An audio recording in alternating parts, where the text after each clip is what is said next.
Adrift in the great void of space, the personnel on Moonbase Alpha have experienced so much that is strange and inexplicable. They have become accustomed to expecting the unexpected. Paul, did you hear that? You hear what? I don't hear anything unusual. A sort of strange, haunting music. It's been coming in on an interstellar frequency, softly intermittent, but at regular intervals, as though it were a message, perhaps a call for help. The mind can play some strange tricks up here in space, Sandra. I know, but Especially when you're monitoring communications hour after hour and getting nothing but random signals from distant radiation sources. You get that homesick feeling and begin to imagine you're back on Earth again, listening to your favorite... Paul, listen, there it is again. I take it all back. You're right. Got a fix on it? Only that it's coming from the direction of the star Vega in the Lyra quadrant. But that's about 27 light years away. Let's try the scanner. Paul, we've got a contact. Commander, I'm glad you're here. Look at this object on the scanner. Can you bring it in on the big screen, Paul? I'll try, Commander. There it is. A planet. All scanners, all sensors up full. Get me radiation readings, atmosphere, life signs, everything. What's that music? Where is it coming from? I think it's coming from that planet. It's been coming in at regular intervals, like a message of some kind. Not a very happy message from the sound of it. Commander, life signs. Paul, open up all channels, all frequencies. I'm going to try to talk to them. This is Commander John Koenig on Moonbase Alpha from the planet Earth. We have received your broadcast. Can we be of any service to you? Repeat, can we be of any service to you? They don't answer, Commander. Kano, computer readings. Yes, sir. Atmosphere breathable, radiation minimal, barometric pressure 30.02, temperature average 72 degrees, life components comparable to human. Sounds ideal. Must be orbiting a star like Earth's sun. And there must be people there, possibly in some kind of trouble. Sandra? Yes, sir? Ask Professor Bergman and Dr. Russell to meet me in my quarters immediately. Yes, sir. Alan? Yes, sir. Get Eagle 1 ready for liftoff. We're traveling. Yes, sir. As Eagle 1 approaches the planet, Koenig cautions his pilot, Alan Carter. Course correction 5 degrees green, Alan. We're veering off. I know, Commander. I've been trying to compensate, but she doesn't respond. Try manual. Going over to manual. Still no response, Commander. We seem to be under the control of some kind of beam coming from the planet. I better call main mission. Eagle 1 calling Alpha. Do you copy? Come in, Alpha. Eagle 1 calling Alpha. We've lost contact. And still no answer from the planet? Just that music. Obviously a recorded transmission. I must say it looks peaceful enough down there. Well, we should be finding out about how peaceful it is very soon. We're about to land. Opening the door of the Eagle, they discover they have docked at an airlock under automatic guidance. Transparent glass walls enable them to observe the planet's surface as they walk cautiously down the airlock corridor. It's lovely. Like a scene in the English countryside. Or autumn in Connecticut.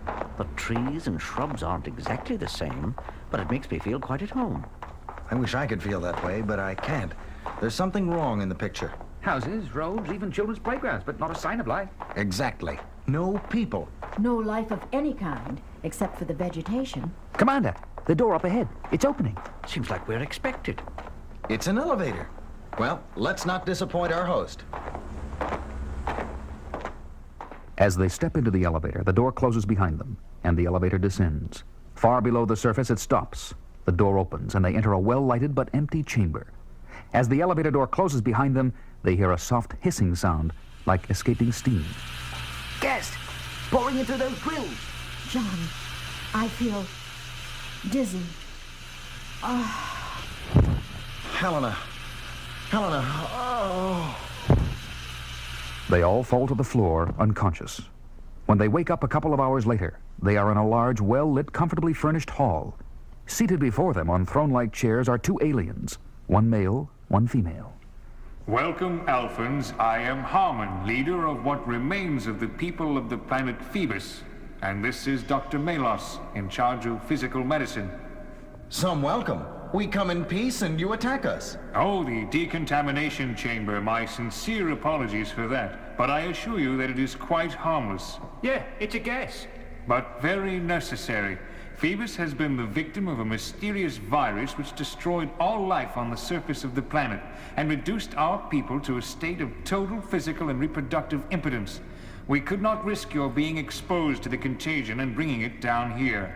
We believe the virus was caused by a massive energy flare-up on Vega 50 years ago, which triggered a similar flare on our own Kondos, a star like your Earth's sun. The effect was immediate and devastating. The virus attacks the blood, stopping all cell growth without completely destroying the cells as such. Children remained children, the aged remained aged, all growth ceased, no new life was possible. The only antidote was a plant growing on the surface, but it too was killed. Phoebus became a land of the living dead, a land where biological time seemed to stand still. The virus created the paradox of life existing where the life process had stopped. You mean a form of suspended animation? Precisely. Thousands did in fact die, but several hundred survived in that condition. Dr. Melos and I have not dared go to the surface for 20 years. But where are they, these others you speak of? Come, we will show you. They enter a huge chamber containing several hundred individual glass cubicles. Inside each cubicle, one of the living dead of Phoebus. Amazing. They seem to be in perfect condition, children and adults alike. These were the last to succumb. Many of them are, or were, among our best scientists, and helped build the airlock and other anti-contamination devices before they were stricken. For our survival, it is necessary that we release them from this biological time trap.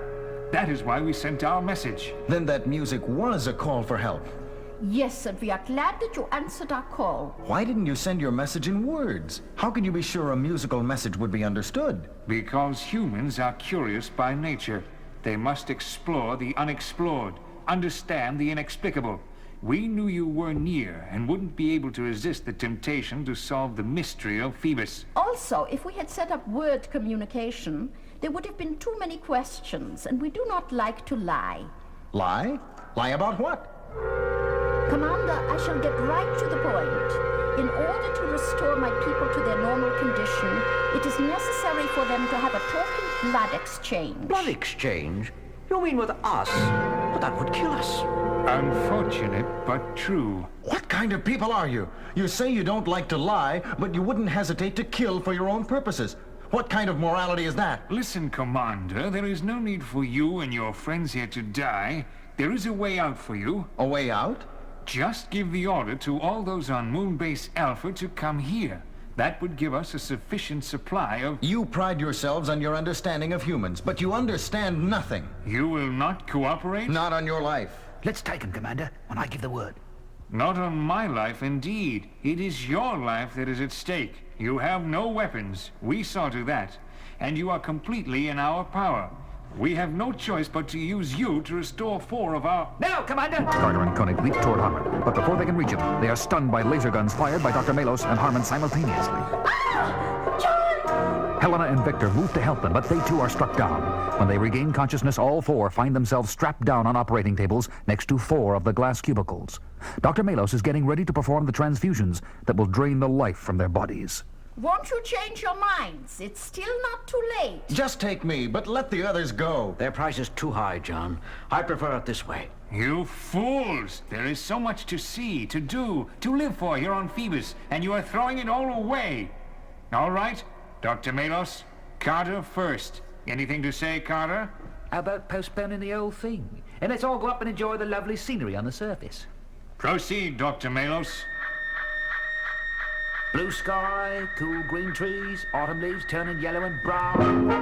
Yellow and brown. Yellow and brown. Dr. Melos, do you know what that means? Stop all procedures until I return. Return? Return from where? From my first look at the surface in 20 years.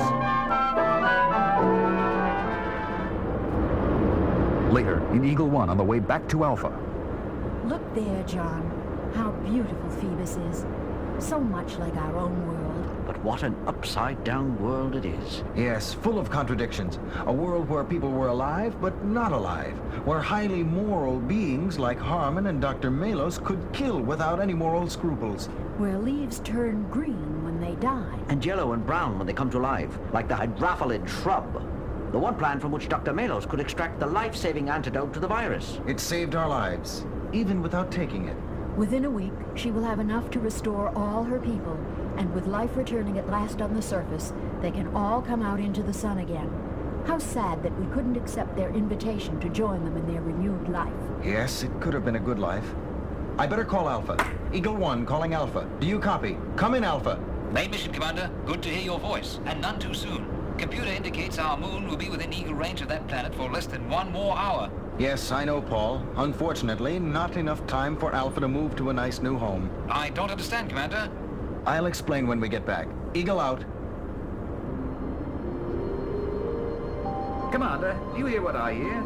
That music again. Yes, Harmon and Malos saying goodbye. Their way. It's beautiful, like a rainbow after the storm. Yeah, the only yellow and brown rainbow in the old blinking universe.